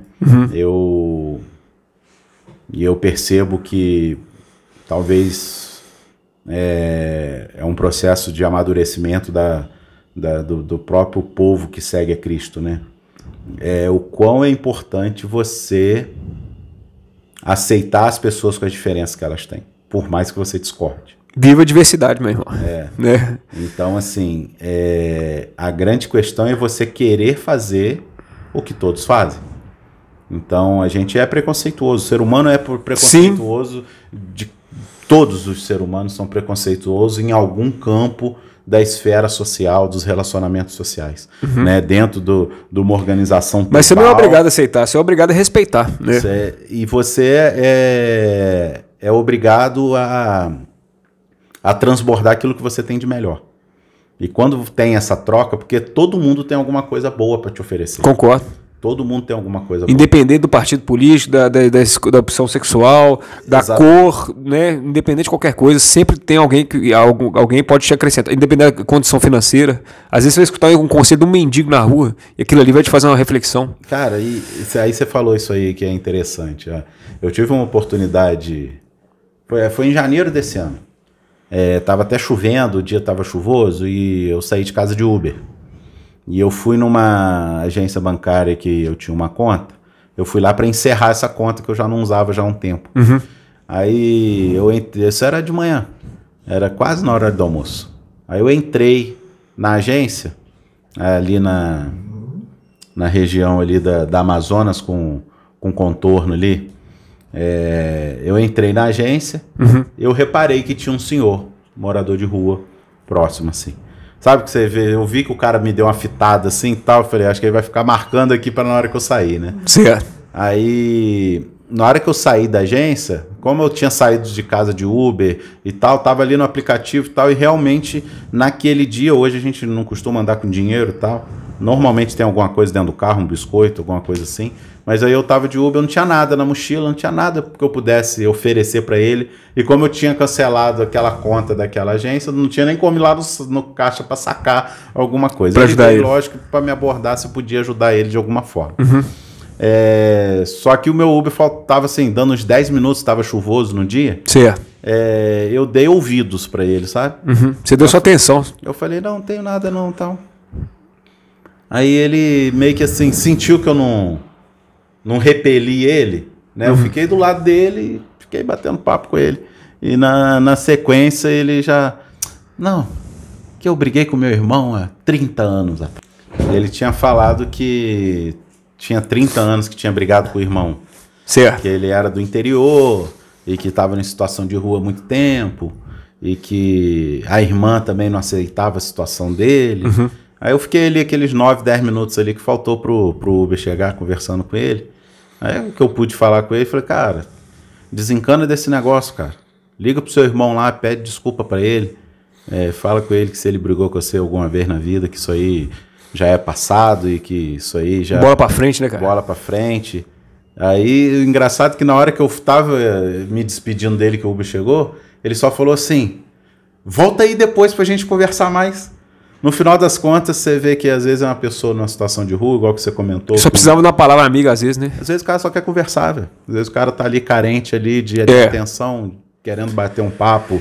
E geralmente esse pessoal, eles guardam muita mágoa, né? Guardam muita coisa do passado e eles não conseguem perdoar aquilo. E eles ficam remoendo aquele ciclo, né, na cabeça deles. Não conseguem...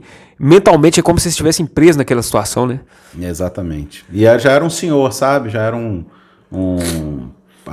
aí assim, o cara numa situação de rua há muito tempo, né? Provavelmente o castigo da vida deve ter vindo sobre o aspecto físico, mas ele aparentava ser um senhor de uns 60 para 70 anos, entendeu? Entendi. E acaba que ele queria só atenção. Ele não queria comer nada, não. Ele até, na hora que eu falei que eu não tinha dinheiro, ele tirou do bolso, ele tinha tipo 20 e poucos reais, uma nota de 20 mais umas moedas. Não, que eu só tenho isso aqui, mas o senhor tá precisando... Tipo assim, ele queria compartilhar comigo o pouco que ele tinha. Ah, bacana, né? Hein? Mas no final das contas, eu não, fica preocupado, não, tô esperando o meu carro. Mas ele queria atenção. Legal. E muitas das vezes a gente... não custa nada, né? O cara que vem te oferecer qualquer coisa no sinal, você fala hoje não, né? Que Deus te abençoe, né? O cara que vem lavar seu vidro, obrigado aí, depois eu passo aí. Porque com o nível que a gente tem, né, mais intelectual, né, igual você tem um nível maior, intelectual, espiritual, às vezes você realmente pode dar uma dica ali que pode mudar a vida do cara mesmo, ou então fazer ele pensar diferente, né? Você falou pro cara, ó, perdoa isso aí, segue em frente, meu amigo, né? E às vezes era isso que o cara precisava escutar, né, no momento. Né? Eu já ouvi, e é só uma realidade, né? Hoje a gente mora numa metrópole, cara, né? Belo Horizonte hoje deve estar com seus 3 milhões de habitantes aí, região metropolitana.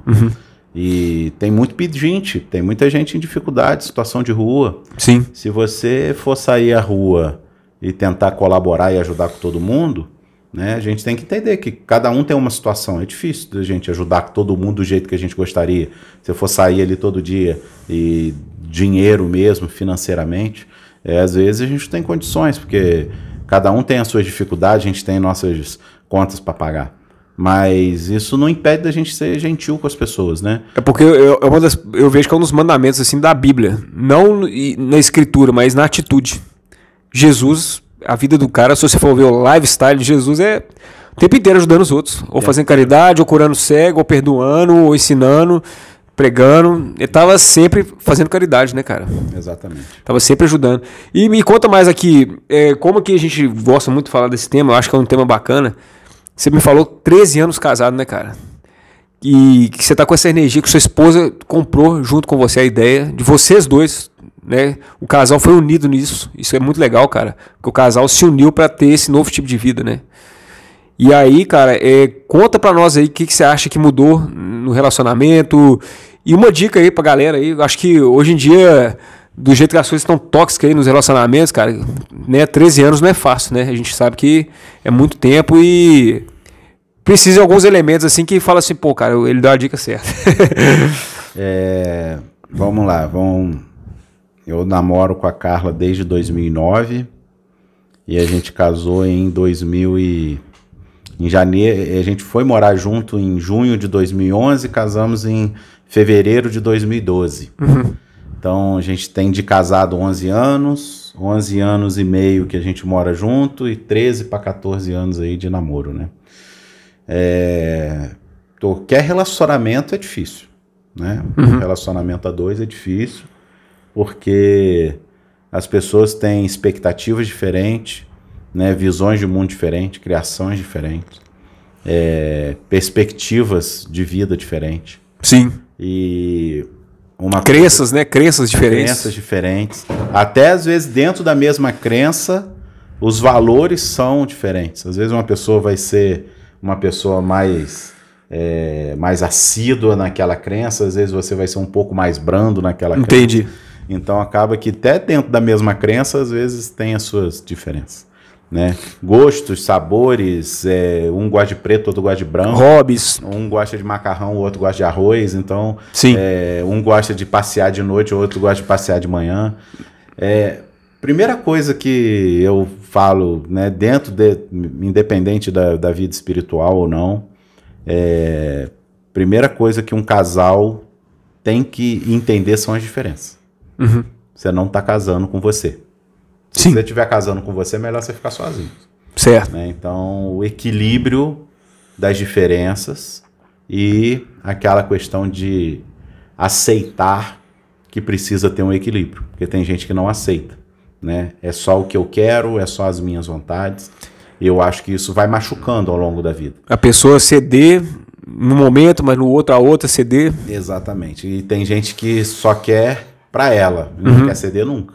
Né? Egoísta. Egoísta. Então eu acho que isso tem que ter um equilíbrio.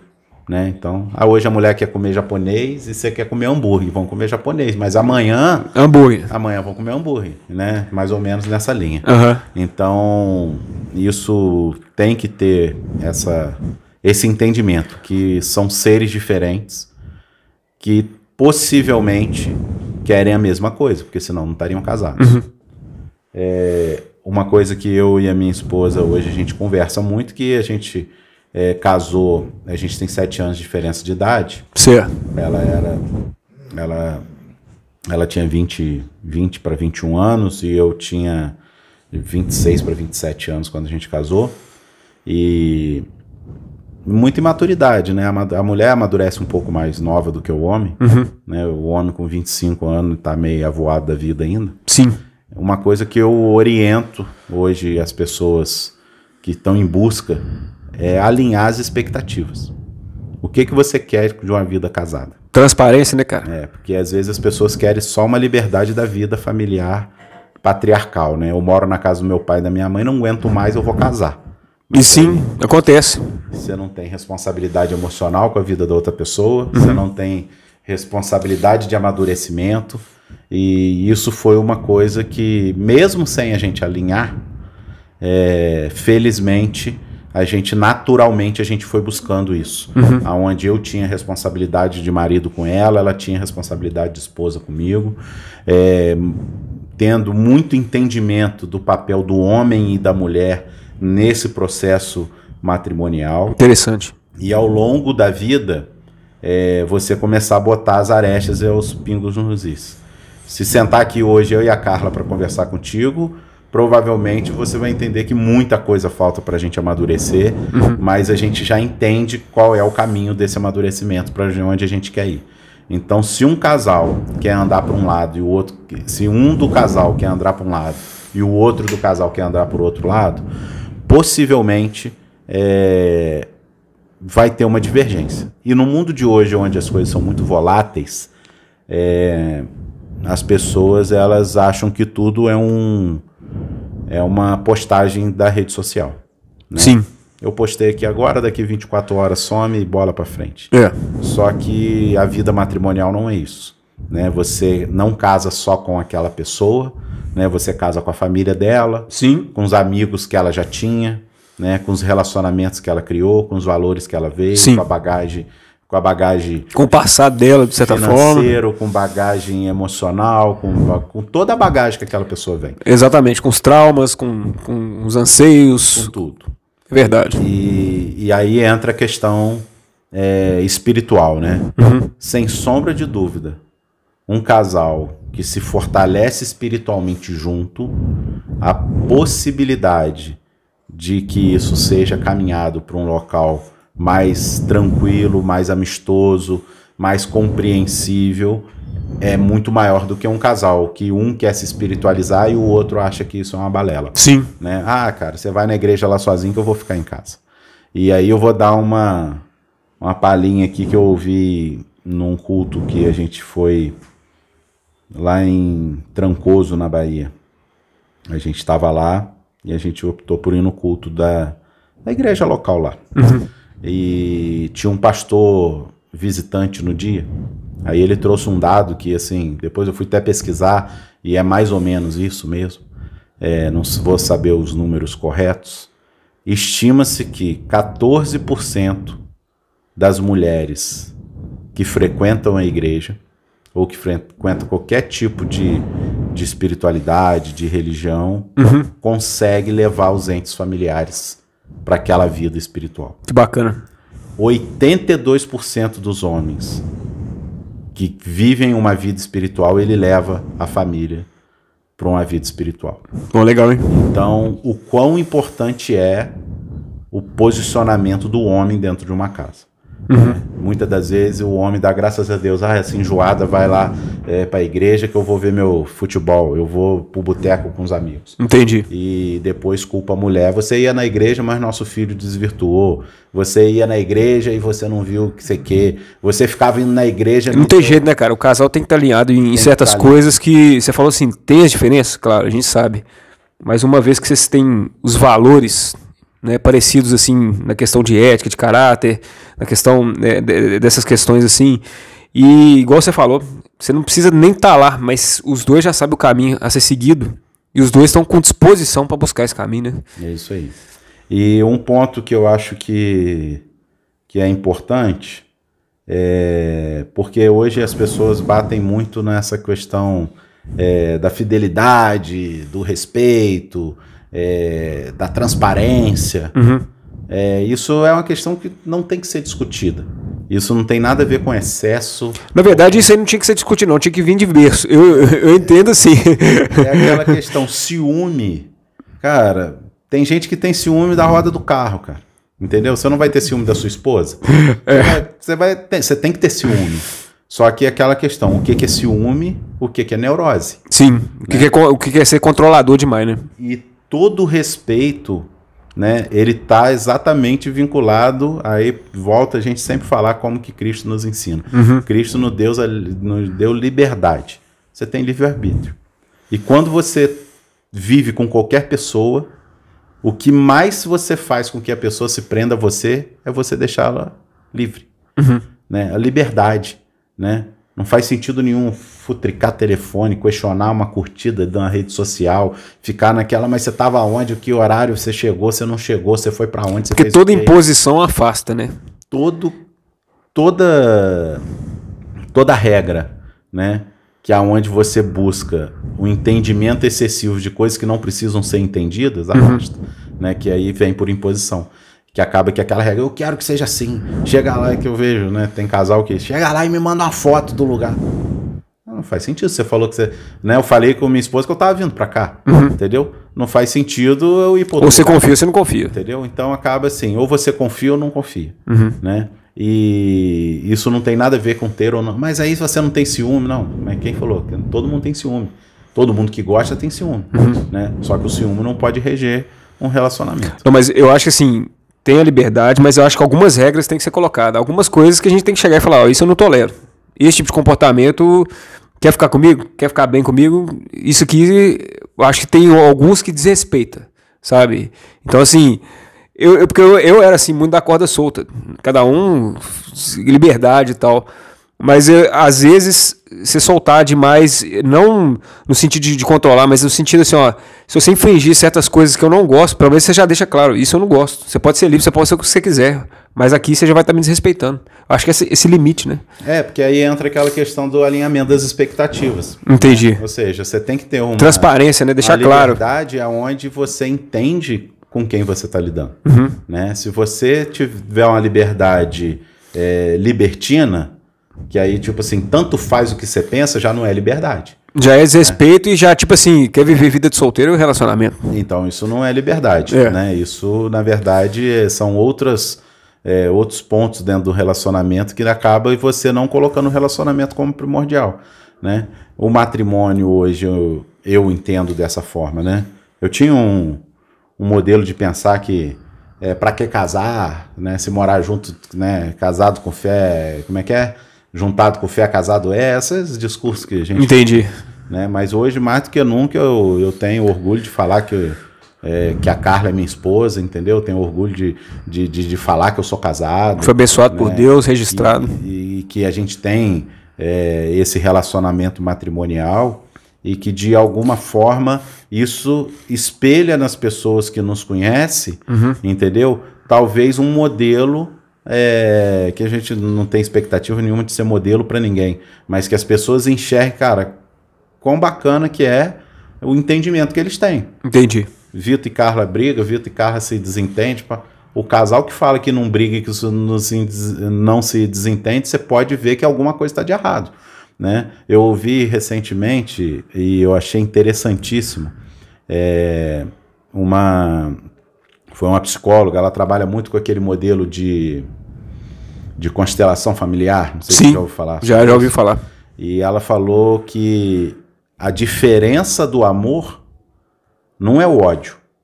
A diferença do amor é a indiferença. Porque ela falou, tem pessoas que se amam tanto ao ponto de se odiar, né? Tanto que tem pessoa que briga 10 anos na justiça para se divorciar, a pessoa não quer se divorciar. Sim. A pessoa quer ficar brigando com a outra, porque o amor é tão grande que não consegue se desvincular.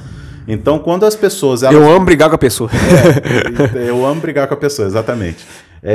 Quando você vive um relacionamento onde é totalmente indiferente, eu não brigo, eu não me aborreço, ou nada. Cara, então realmente não tem amor, não tem paixão, não tem nada. Então, é inevitável. Mulher tem um senso de organização diferente, a mulher tem aquele senso da questão da casa. Sim. Você chegou, botou alguma coisa fora do ar, de puxar a orelha, às vezes você tá naquele dia que você vai falar de um outro jeito, às vezes você vai ser estúpido e às vezes ela também tá naquele... Faz parte da rotina ali. Faz parte de um casal. Só que é aquela questão, vai dormir, cara? Aí, desculpa, não quero ficar desse jeito. Isso não dorme brigado.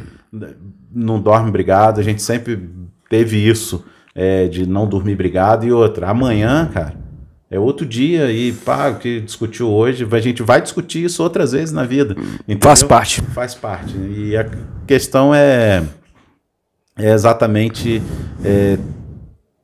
que eu acho que hoje as pessoas estão tão afastadas da importância emocional que eu tenho em relação a quem eu me relaciono, que eu acho que esse é um dos maiores frutos do volume de divórcios, de interrupção de casamentos, de namoros, né, de tudo. Porque você está lidando com uma outra pessoa e essa pessoa ela precisa ter a confiança que você tem uma responsabilidade por aquilo que ela sente.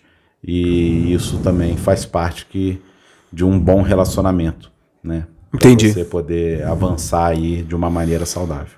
Não, bacana demais essas ideias, essas dicas aí, preciosas, cara, preciosas.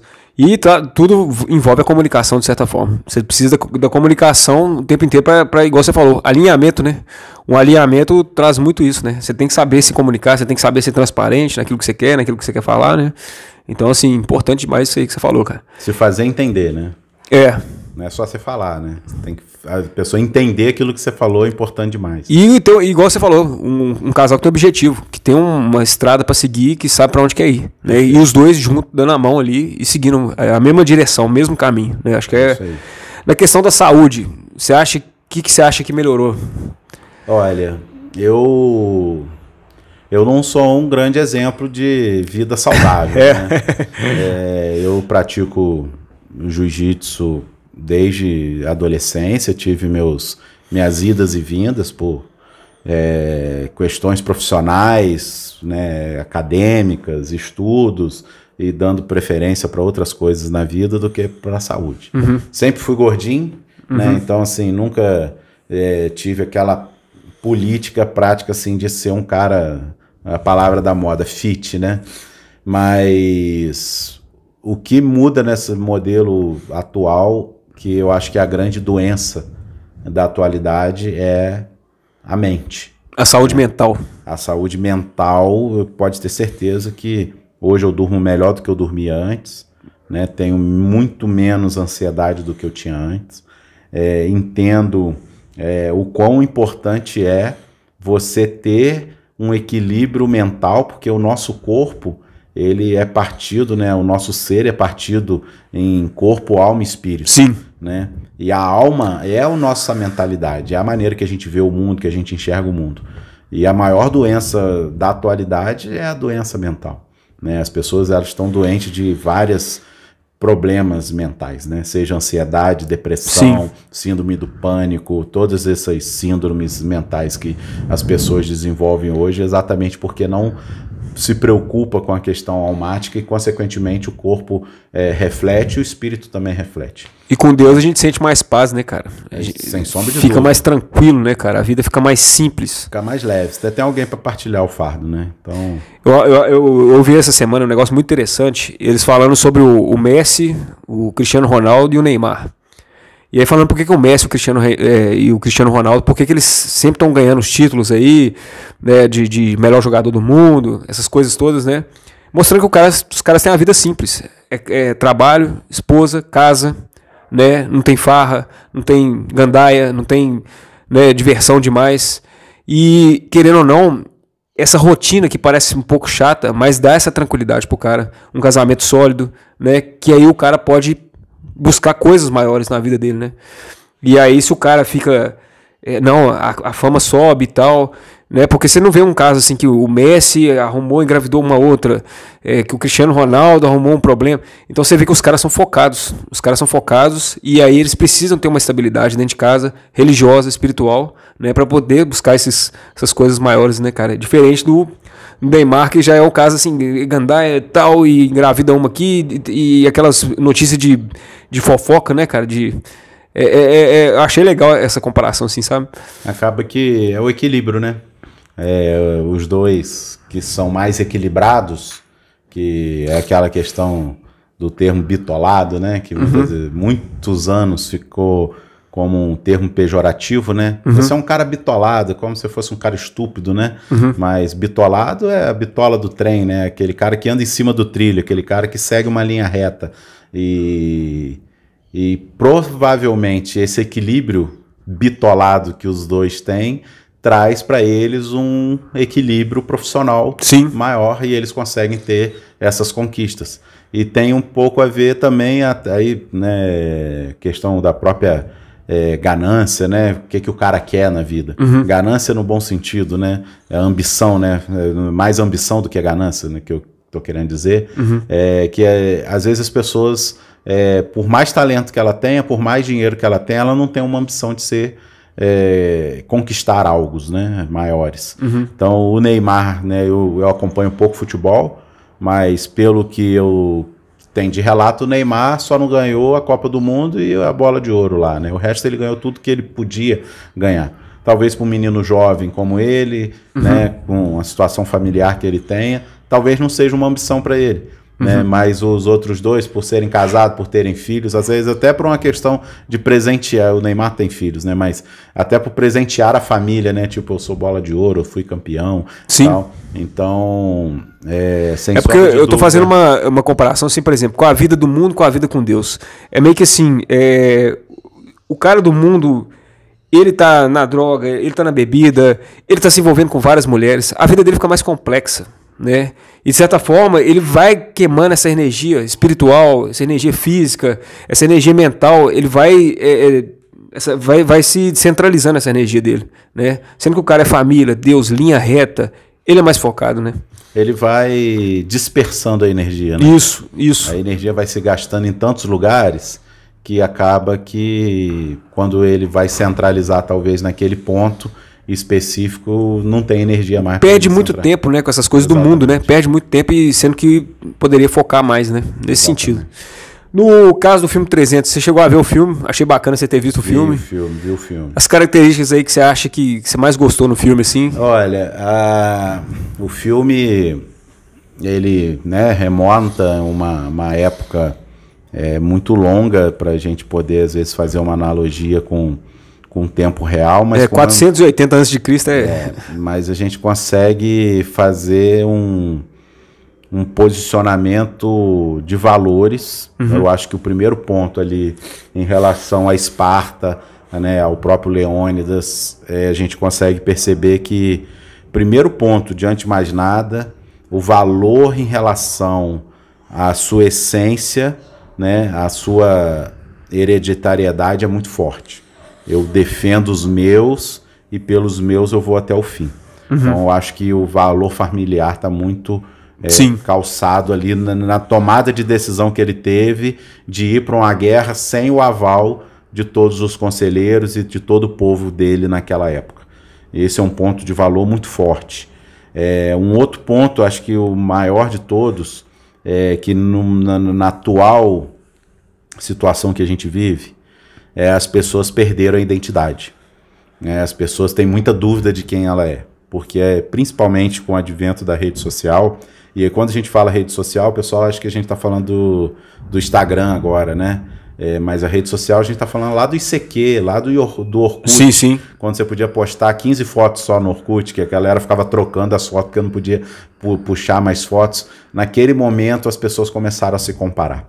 Só que se a gente extrapola um pouco mais o horizonte aí para 100 anos atrás, né, tem uma foto de 1920 em Nova York que é muito emblemática nessa situação de como que as pessoas buscam fora de si uma coisa para preencher seu interno, que é todo mundo no ponto de ônibus em Nova York com a folha de jornal aberta, que é mais ou menos o que a gente vê hoje, todo mundo no celular, smartphone. Isso. Só que antes você tinha um nível de informação centralizado em algumas folhas de jornal diariamente. Hoje você tem 1 milhão de informações dentro do próprio telefone.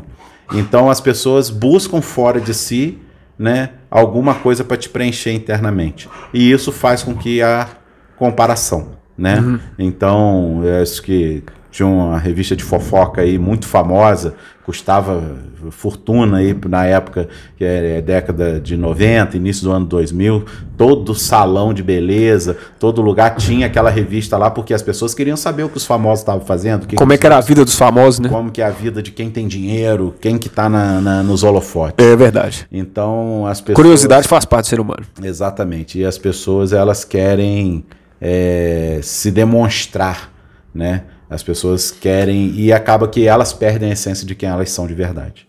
Então, acho que o principal valor que eu percebi no Leônidas é que ele sabia quem ele era. Sim. Né? Ele sabia que o exército persa eram de 300 mil homens e ele tinha 300 guarda-costas. Isso. E que assim ele foi para a guerra do mesmo jeito. Ele fala, eu sei que eu tenho 300 guerreiros, eu sei que eu tenho uma estratégia, eu conheço o meu ambiente, a minha geografia, eu sei que tem aquele corredorzinho que se eu jogar todo mundo nele ali eu vou ter um sucesso.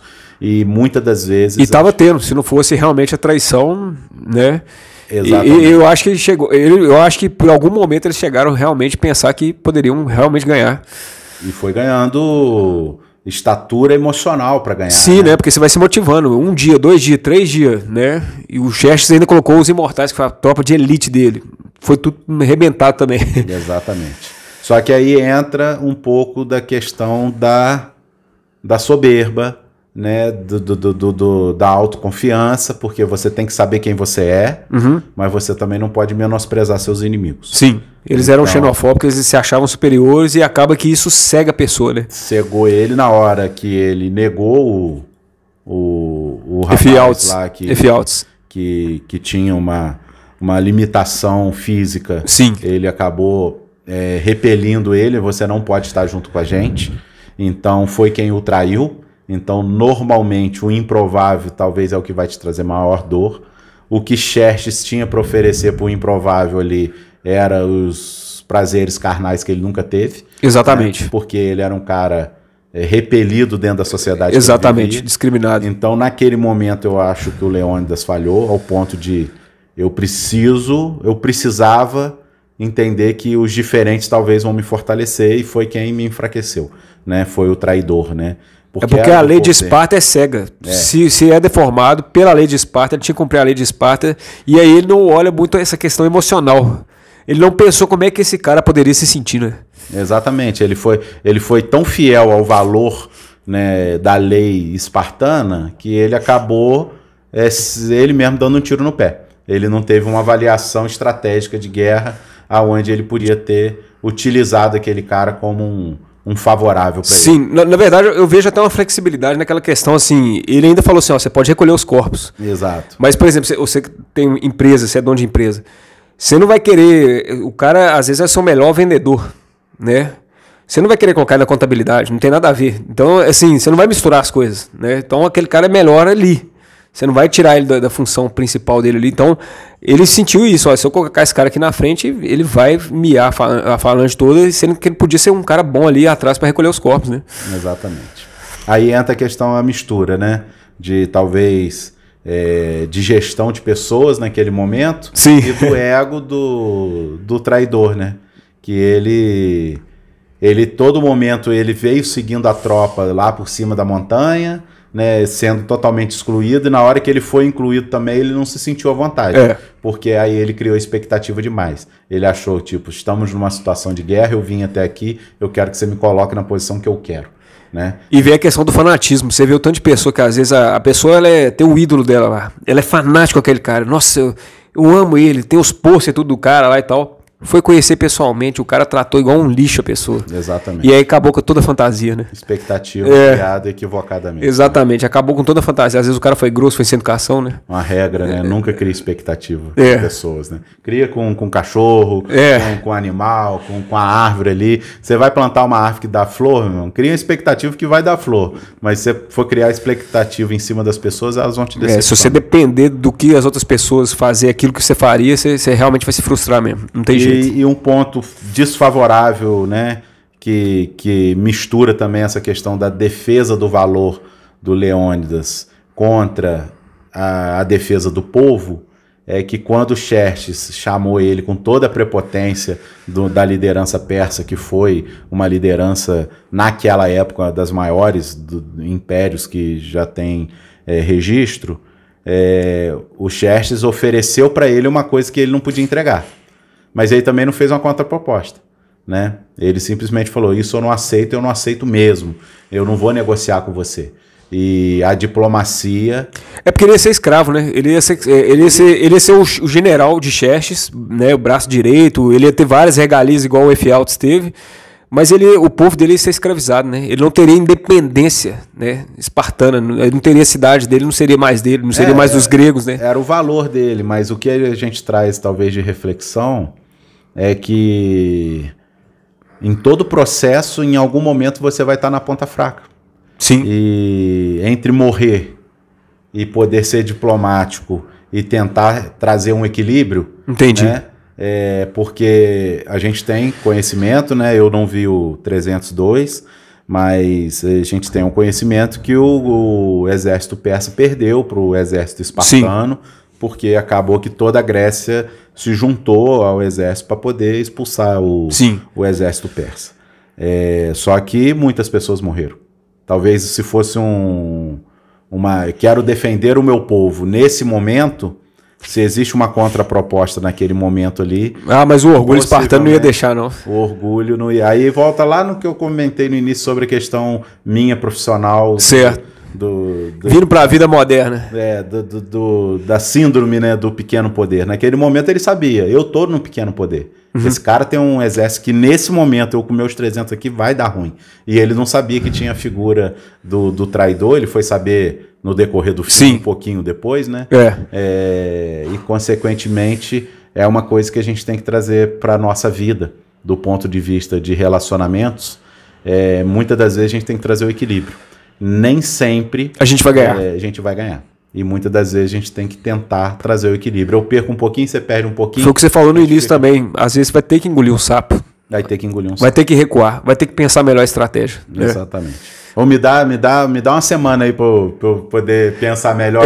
Que eu vou te responder sobre isso. Eu vou voltar em casa, vou conversar com meus conselheiros, né? Então, realmente, é um filme que traz muitas essas reflexões de valores. Mas... E você acha que a característica principal foi exatamente essa aí, trazendo para a vida moderna mesmo? Essa questão mesmo do equilíbrio, né? Saber abaixar a guarda. Ou você acha que tem, além disso, outra característica assim, para a vida moderna assim, que a gente pode trazer? Eu vejo nesse sentido. O principal ponto positivo é que ele entendia quem que ele era e que os valores dele eram muito bem definidos, eram inegociáveis. Sim. Né?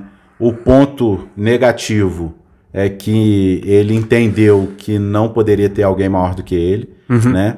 E o ponto de equilíbrio é que se ele tivesse flexibilizado uma diplomacia com o inimigo dele, talvez não teriam morrido tantas pessoas que ele queria defender, que era o próprio povo dele, né? E apesar da gente saber que o povo persa foi expulso da Grécia naquela época, provavelmente na segunda batalha deve ter morrido muitos espartanos, muitos gregos devem ter morrido. Então... É porque se você for ver numa questão até de estratégia, por exemplo, vamos colocar a situação seguinte, naquela negociação ele aceita ser um general de Xerxes, ele ia ficar escravizado. Mas num segundo momento ele poderia contratar Xerxes e tentar rebelião, né, de certa forma. Mas quando pega a essência do exército espartano, eles tinham muita questão de honra. Então, por mais que seria mais inteligente, às vezes ele dá um golpe no adversário quando o adversário está distraído, né? Ou ele finge ser amigo do adversário e poderia atacar. Desonroso para ele, né? Era desonroso para eles. Então eles preferiam morrer de frente. Faz sentido. Tem essa questão. E assim, eu gosto sempre de avaliar essas questões muito longas da história, que a gente tem que avaliar com a cabeça do cara lá de trás. Sim. Que não tinha jornal, não tinha Instagram, não tinha, não tinha mídia, não tinha nada. Ele trabalhava com uma realidade que ele tinha naquele momento geográfica, cultural, e que não tinha muita expansão cognitiva para ele poder tomar decisões diferentes. Exatamente. Por exemplo, Pôncio Pilatos. Talvez, se eu estivesse no lugar de Pôncio Pilatos, talvez eu teria feito a mesma coisa. Você está lá, você é rei, você é pressionado pelos cidadãos. Você entendeu? Às vezes naquele momento você estaria, talvez, se você estivesse na pele dele, talvez você tomaria a mesma decisão. Então hoje a gente vê que foi errado e tal, julga e tal. A gente conhecia também o histórico, ele não conhecia Jesus direito, né? Mas assim, a gente entende, né? Isso é bacana você trazer o ponto de Pôncio Pilatos.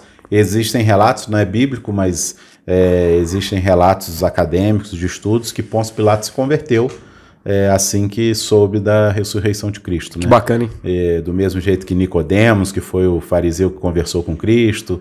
Então acaba que as pessoas tiveram um ponto de diplomacia interna. Cara, nem eu tô tão certo, nem tô tão errado. Eu acho que o melhor jeito é eu ceder. Né? E a gente nunca tá certo. A verdade não é absoluta. Sim. Né? Então acaba que a gente... E é igual você falou, às vezes não vai ter esse tempo aí para pensar melhor. Às vezes você é um gerente, você é um diretor, você tem que tomar uma decisão rápida. E nem sempre a decisão vai ser a mais justa, a mais correta. Né? Exatamente. Vindo assim para a vida moderna. Verdade. Ô, pessoal, foi uma honra aqui trazer o Vitor aqui hoje. Eu acho que eu aprendi bastante aqui hoje. Foi um papo realmente muito edificante, cara. Eu agradeço. Né? E aí dá uma mensagem final aí para os espartanos aí, que você acha que é interessante. E a gente finaliza hoje essa entrevista aqui, que foi muito honrosa, cara. Foi muito realmente produtiva, cara. Eu que agradeço. Te parabenizo aí pelo canal, pelos valores que você tem seguido de vida, aquilo que você realmente acha que é importante estar passando para os outros.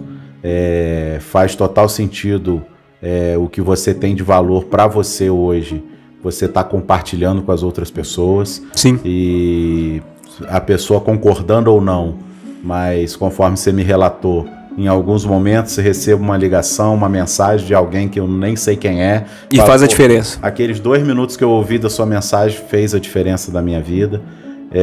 Essa questão, né, passar uma mensagem, o que a gente tem para dizer, acaba que é um desafio, mas o que eu posso dizer é que a gente sempre pode melhorar, né, dentro das nossas atitudes, dentro dos nossos sentimentos, dentro dos nossos pontos espirituais de vida. Entendo hoje que o ensinamento cristão ele é uma diretriz que ela é humana e social, independente de você querer ser um religioso espiritual cristão.